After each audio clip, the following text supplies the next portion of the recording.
Bonjour à tous, bienvenue au webinaire à la rencontre de nouveaux talents Sarbacane. J'ai le plaisir d'accueillir aujourd'hui deux jeunes illustratrices, Anna Terral et Pauline Robinson, mais également Loïc Boyer, qui sera notre maître de cérémonie et celui qui interviewera ces deux illustratrices. Loïc Boyer, je vais peut-être le présenter pour ceux qui ne le connaissent pas déjà.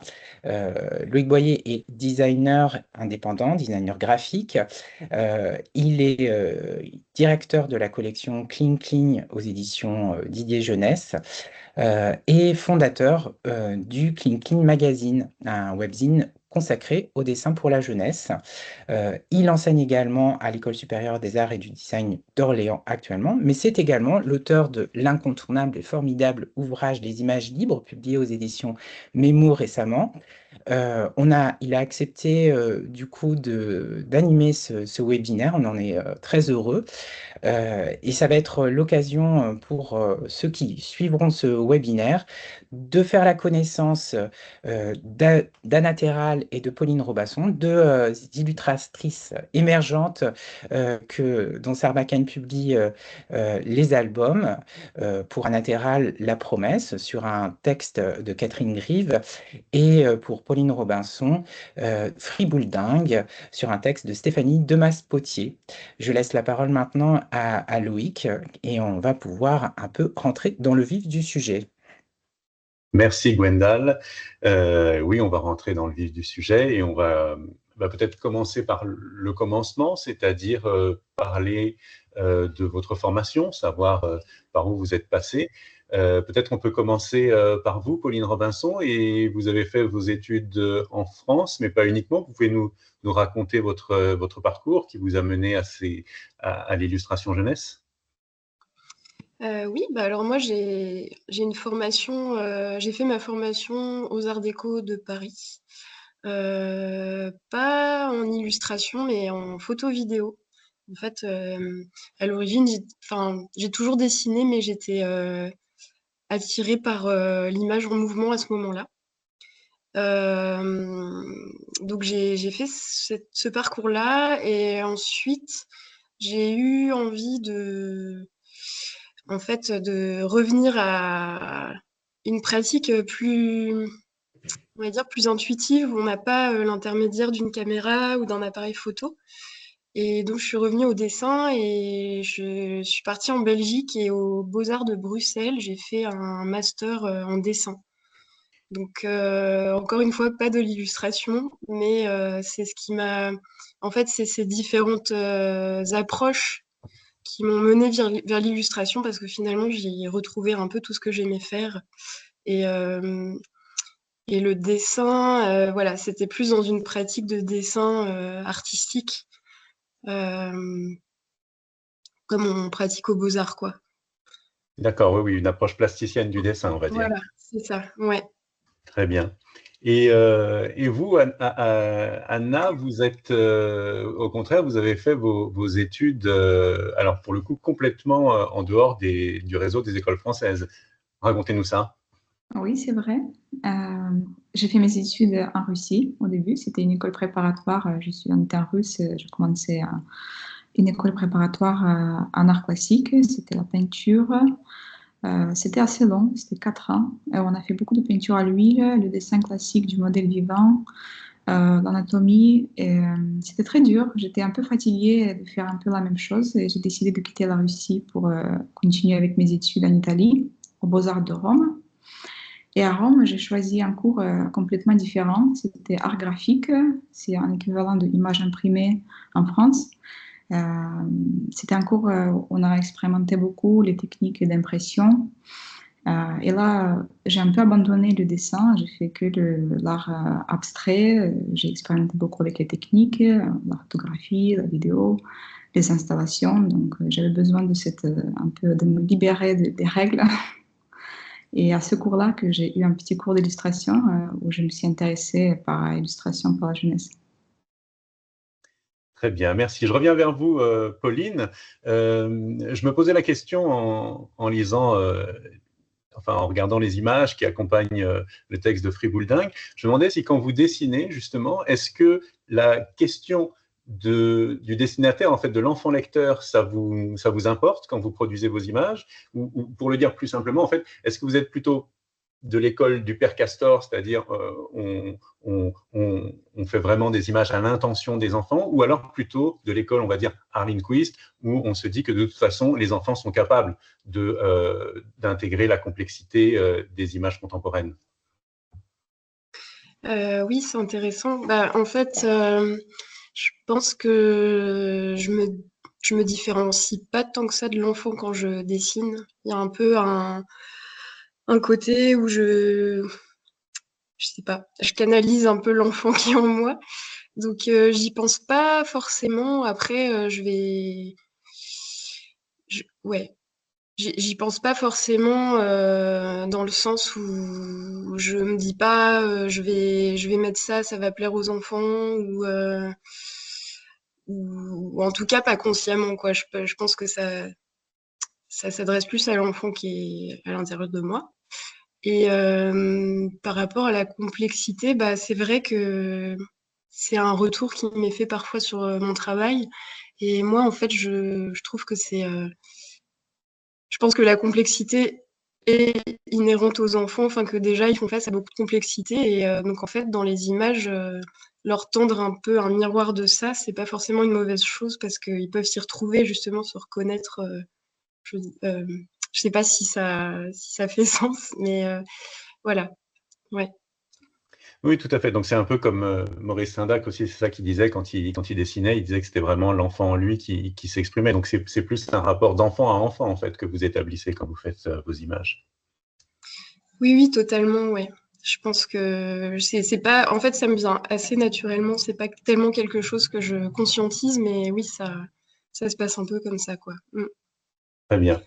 Je reviens vers vous, Anna Terral. En regardant vos dessins, ce qui m'est apparu, c'est que vous avez un certain sens de l'espace dans vos images, un certain goût même à représenter les espaces. Alors, les espaces extérieurs, comme les places et les jardins, ça m'a fait penser à certaines images d'André François dans Roland, par exemple, ou alors des images pédagogiques d'Hélène Poirier aussi, qui sont comme ça, très belles, très fouillées, où il se passe pas mal de choses. Et puis aussi, vous avez enfin j'ai le sentiment, vous allez me confirmer ça ou l'infirmer, un goût pour les espaces intérieurs, le salon, la chambre, la cuisine, qui sont vraiment très détaillés. Alors là, ça fait plus penser effectivement à Matisse, hein, quand il représente son atelier rouge, par exemple, ou la chambre de Bonsoir Lune, par exemple, hein, qui est illustrée par Clément Heard.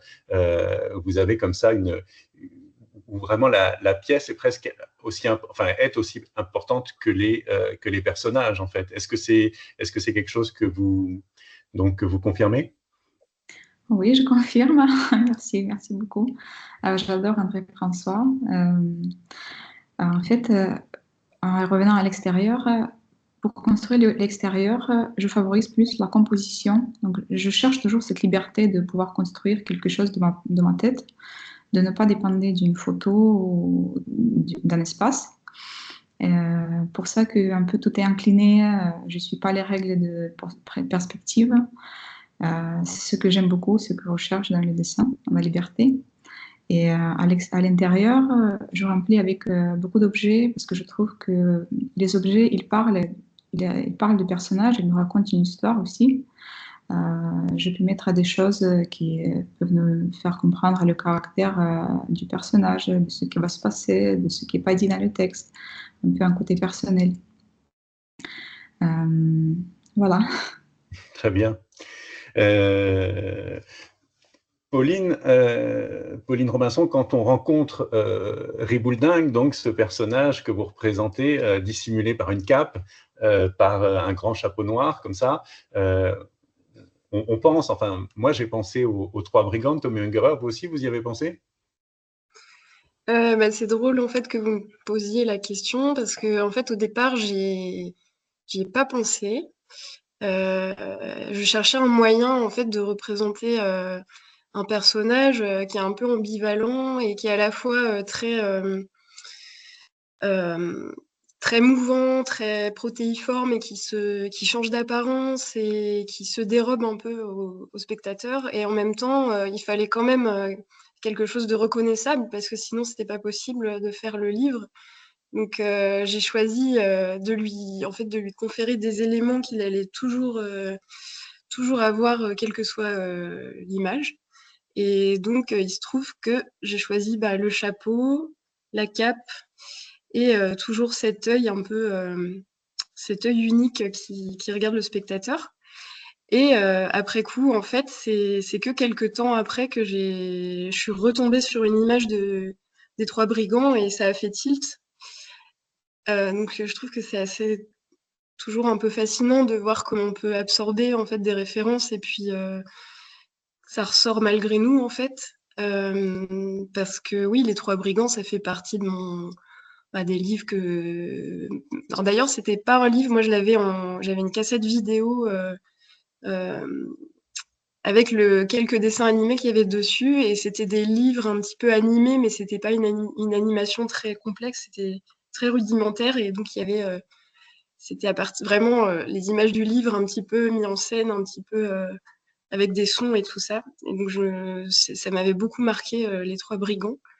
Mais c'est que oui, en refaisant ces images que je suis replongée un petit peu que j'ai replongé un petit peu dans Tommy Ungerer. Donc voilà. Très bien. Oui, c'est effectivement le personnage a un caractère un peu composite comme ça et il fait penser un petit peu aux peintures des Quatre Saisons d'Arcimboldo. Est-ce que d'une manière générale, on a parlé là des influences que vous aviez pu intégrer en tant que jeune lectrice, est-ce que la peinture, les arts plastiques en général, c'est quelque chose qui fait également partie des choses qui vous inspirent et et dont vous vous nourrissez régulièrement? Oui, alors, est-ce que je m'en nourris régulièrement? Je pense que plus tôt dans ma vie, j'ai quand même pas mal regardé de peinture. J'étais surtout euh, très intéressée par tout ce qui était installation, sculpture, en fait des approches du volume aussi. Euh, Avant de faire de l'illustration, j'avais aussi une hésitation pour la sculpture. Et c'est vrai que le côté composite, ça me parle. Par exemple, je sais que j'avais vu une exposition sur le nouveau réalisme et c'était quelque chose qui m'avait beaucoup inspiré. C'est ce principe un peu de réunir des matériaux différents qui n'ont rien à voir les uns avec les autres et de les assembler pour créer des choses nouvelles, quoi. Euh, et puis Arcimboldo, bah oui, c'est sûr. Je m'en suis inspirée d'ailleurs pour une image du livre où on a carrément une ombre chinoise, quand on découvre ce qui a provoqué l'ombre chinoise, on voit que c'est une accumulation de fruits et enfin, ça, c'est vraiment j'ai directement puisé là-dedans. Et je pense que oui, même si c'est pas, j'y pense pas tous les jours, en fait, c'est là et ça a nourri mon imaginaire, ouais. Après, la peinture, c'est toujours quelque chose que j'ai envie enfin, que je continue et qui continue de m'intéresser, quoi. Mais voilà. Très bien. Maintenant, une question peut-être un peu plus technique pour toutes les deux. On va commencer par vous, Pauline, et puis ensuite on écoutera ce qu'Anna a à en dire. C'est que j'ai remarqué que toutes les deux, vous aviez il y a un rôle de la couleur qui est très important dans vos images, dans vos albums, avec des palettes de couleurs qui sont très différentes, hein, toutes les deux. Est-ce que je me demandais si vous composiez vraiment une palette à l'avance et vous disiez, voilà, je vais travailler avec ces couleurs-là pour ce projet-là, ou alors si c'est quelque chose qui se construit au fur et à mesure quand vous avancez dans vos recherches, et puis progressivement, vous dites, ah, bah, ça, ce serait bien de le faire en violet, par exemple, ou là, je mettrais plutôt des tons pastels ou des choses comme ça. Donc peut-être Pauline d'abord.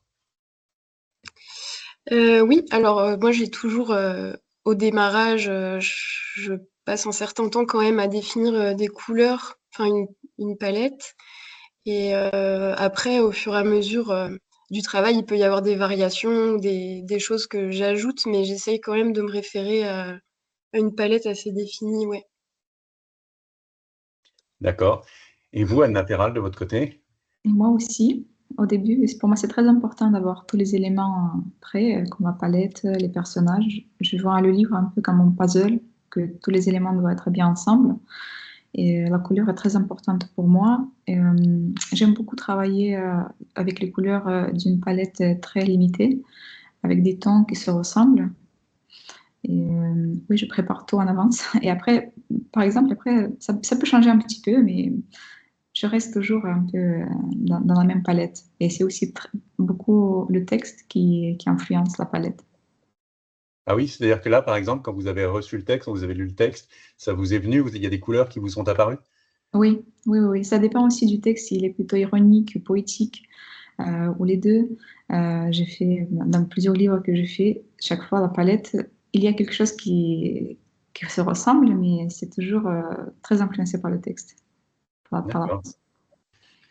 Et pour rester sur un point un peu technique, et pour rester avec vous, Anna, vous utilisez le feutre, euh, entre autres, hein, mais principalement, et vous le faites donc légèrement baver, enfin, voilà, il prend sa place, on va dire, l'encre prend sa place sur le papier avec. Et comment vous êtes arrivé à cette technique-là? Est-ce que c'est quelque chose justement que vous avez appris quand vous avez fait vos études, ou alors c'est vous qui, à force de recherche, en fait, vous êtes dit, ah, mais j'apprécie en fait la manière dont la couleur se dépose comme ça.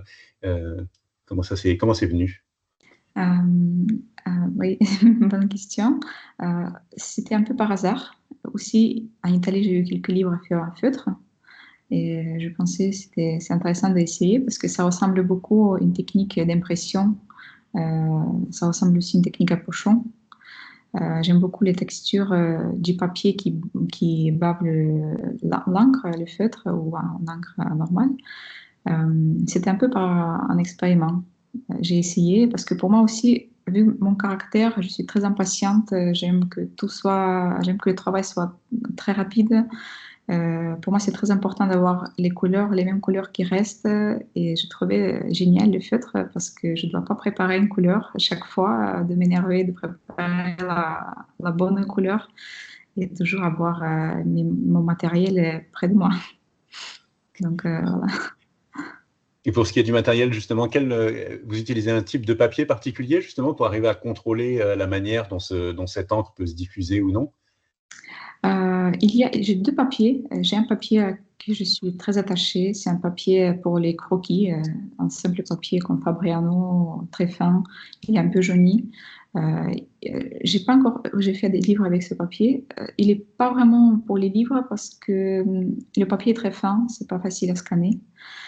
Je fais plutôt les projets personnels.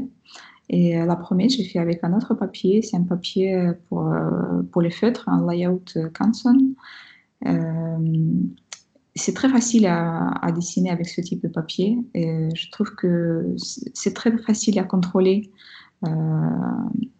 combien de couleurs je veux mettre, si je veux mettre des couches.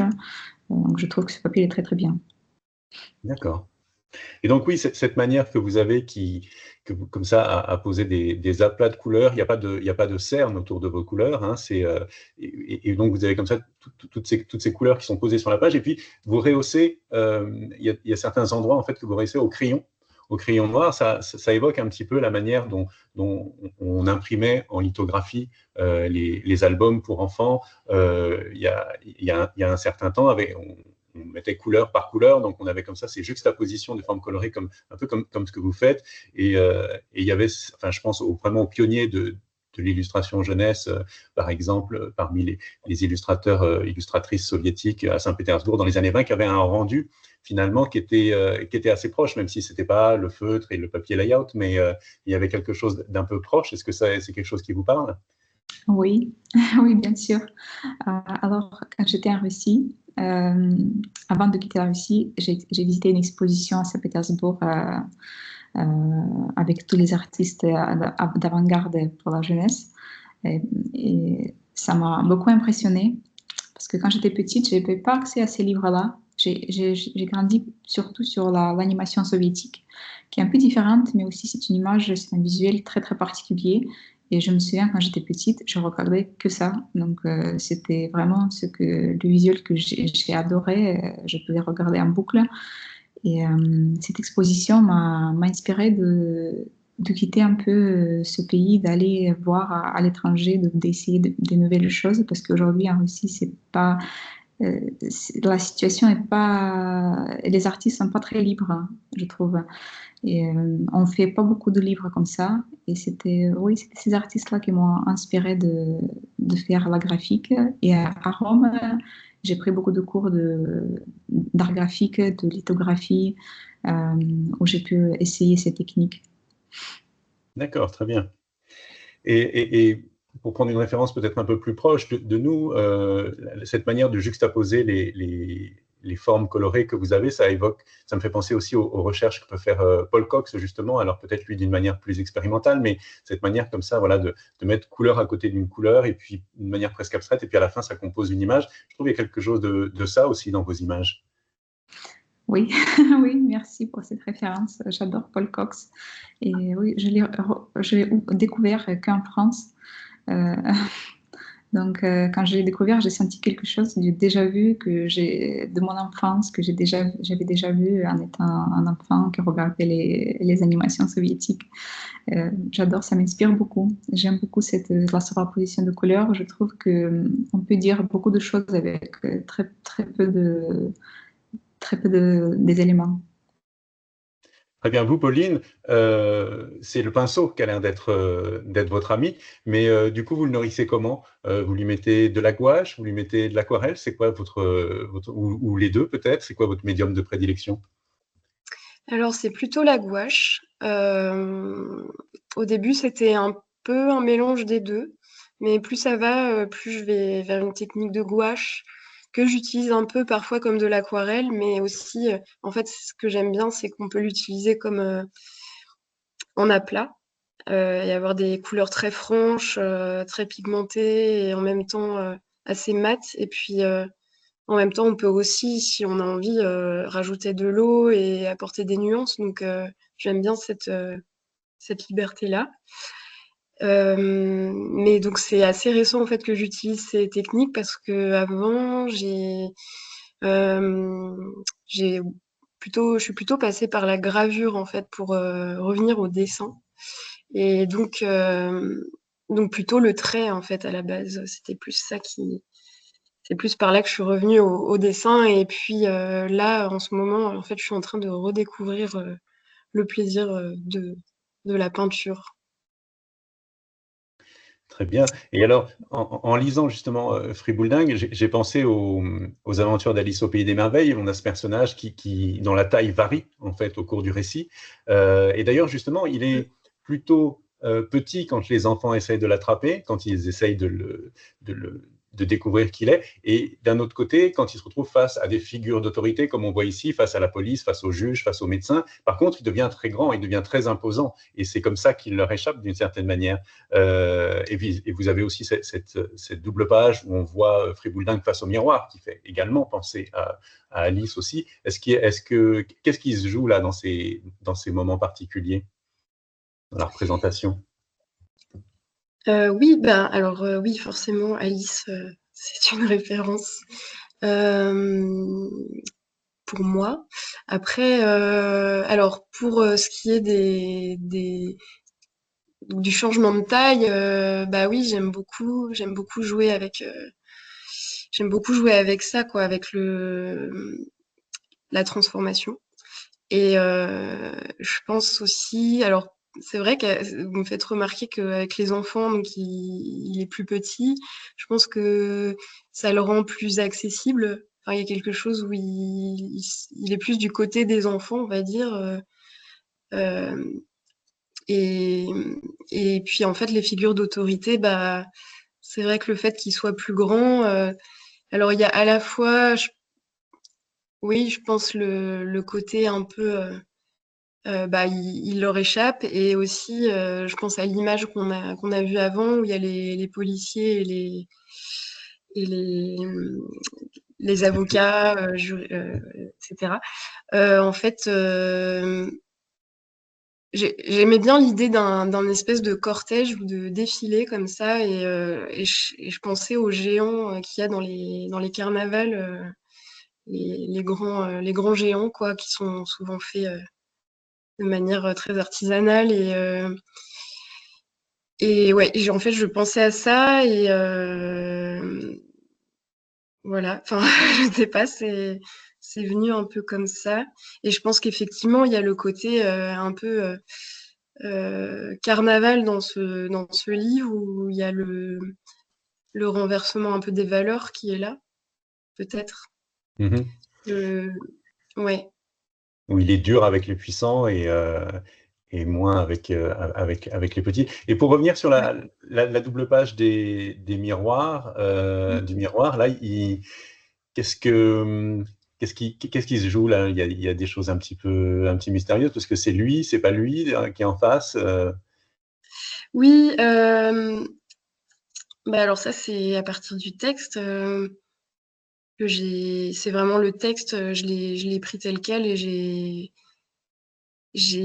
enfin voilà, j'ai essayé d'interpréter et en fait, bah, je pense que c'est un peu, il a beau lui-même en fait, Friboulding chercher son identité, en fait, elle lui échappe même à lui-même, quoi. Donc on a beau essayer de savoir qui c'est vraiment au fond, est-ce qu'il y a vraiment quelqu'un au fond? Mhm. Et, et aussi pour le dessin, bah, je pense que je me suis inspirée un petit peu des films muets, en fait, du début du XXe siècle, où il y avait des jeux de miroirs comme ça. Et j'aime beaucoup. Je crois que je suis assez. Quand j'ai vu qu'il y avait un miroir dans le texte, j'étais contente parce que justement, j'ai un peu une petite fascination pour les jeux de miroirs, de reflets. Voilà, de reflets un peu, ouais, des jeux de reflets et de choses qui apparaissent, qui disparaissent. C'est quelque chose de récurrent que j'aime bien explorer. Très bien, oui. Et puis, c'est intéressant ce que vous dites par rapport au début du cinéma, parce qu'effectivement, à cette époque-là, les corps étaient très expressifs. Et dans votre présentation de Friboulding, effectivement, il a une manière de s'exprimer par le corps qui fait écho, effectivement, à ce genre de jeu d'acteurs qu'il pouvait y avoir à cette époque-là. Anna, dans vos images, j'ai remarqué une certaine harmonie dans la composition, une harmonie qui fait que tout ce qui est végétal, animal, humain est finalement un peu traité au même niveau.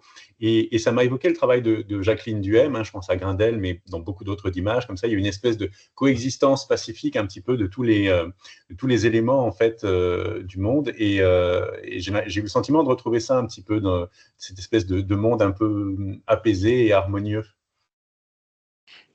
Oui, je confirme. Oui, je cherche cette harmonie. C'est quelque chose que je cherche quand je dessine. J'essaie de créer des univers qui ressemblent un peu le nôtre, mais qui soient comme un espace où on peut s'échapper, où on peut être joyeux. C'est pour moi aussi le dessin, pour moi aussi c'est ça, parce qu'il y a longtemps que j'ai pas pu dessiner comme je voulais. Et là, je m'amuse, je dessine des choses qui me rendent joyeuse. Et donc avec des plantes, avec des animaux, ça c'est quelque chose qui est important pour vous? Oui, oui. Surtout les plantes, les animaux aussi, surtout les plantes. J'aime beaucoup les plantes. Euh,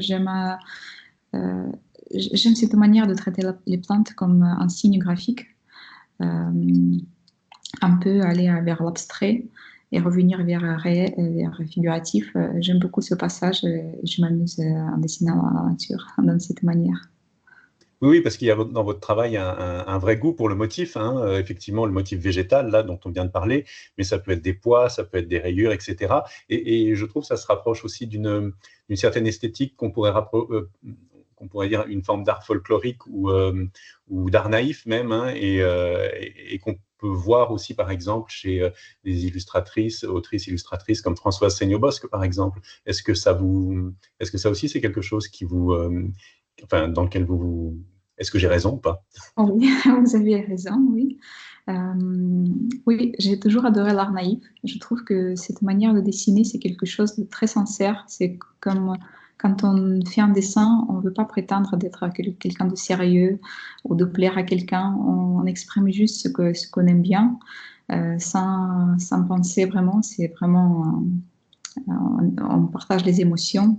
Et, en dessinant de cette manière, je peux m'amuser avec des décorations, avec des points, des rayures. C'est quelque chose qui m'amuse, qui me fait du bien. Et j'aime bien ce côté, de me sentir libre, de ne pas plaire à personne, de juste être moi-même. Oui, on voit dans vos images, on sent le plaisir que vous avez à les faire.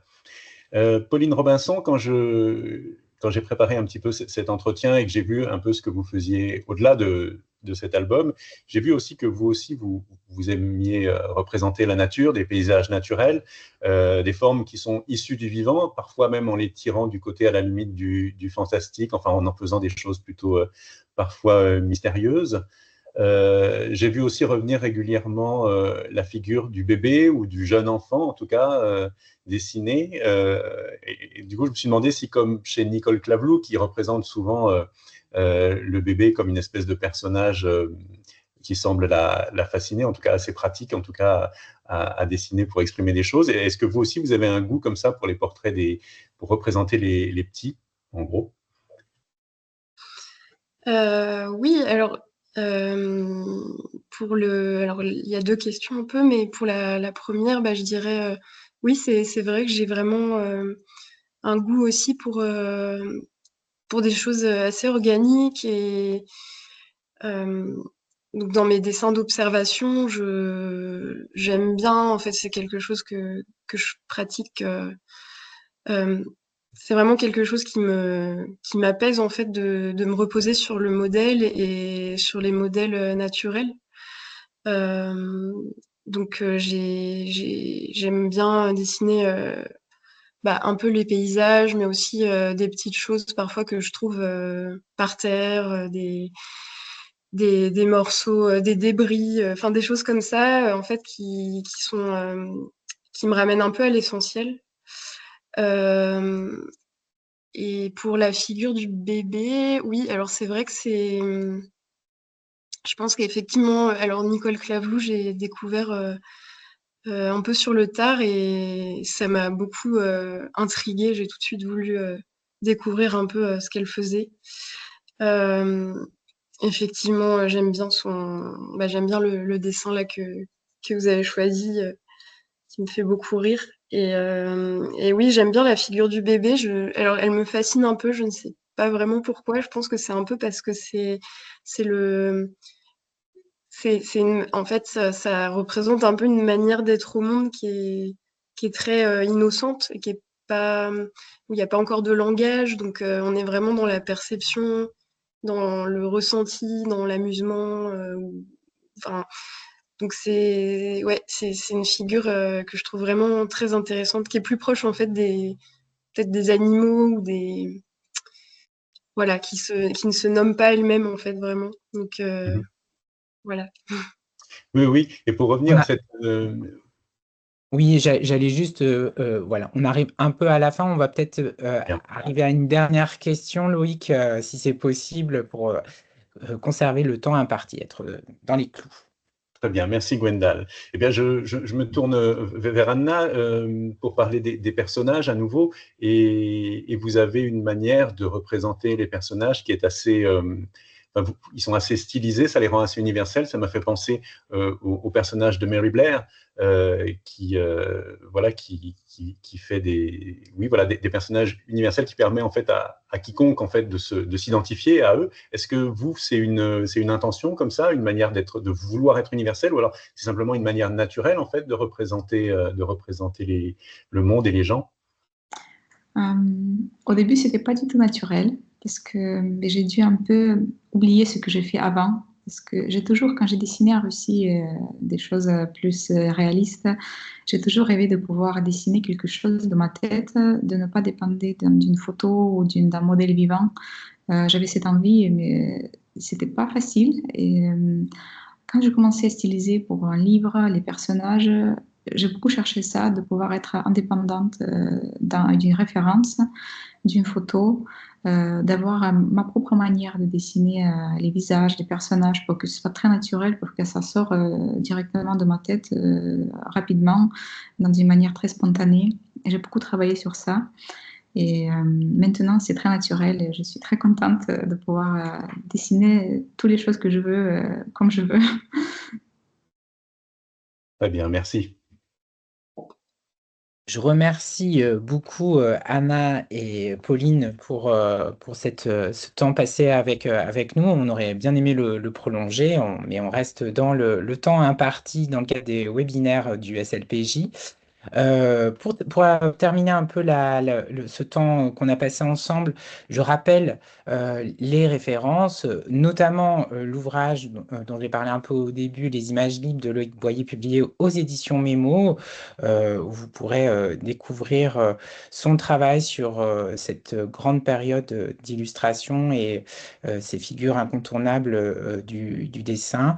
De 1966 à 1986. Et je rappelle évidemment les deux références des albums dont nous venons de parler, Fribouledingue de Stéphanie Thomas-Potier et de Pauline Robinson, qui vient de paraître, comme La Promesse, sur un texte de Catherine Grive et les illustrations d'Anna Terral. Je vous remercie Loïc, je vous remercie Anna et Pauline.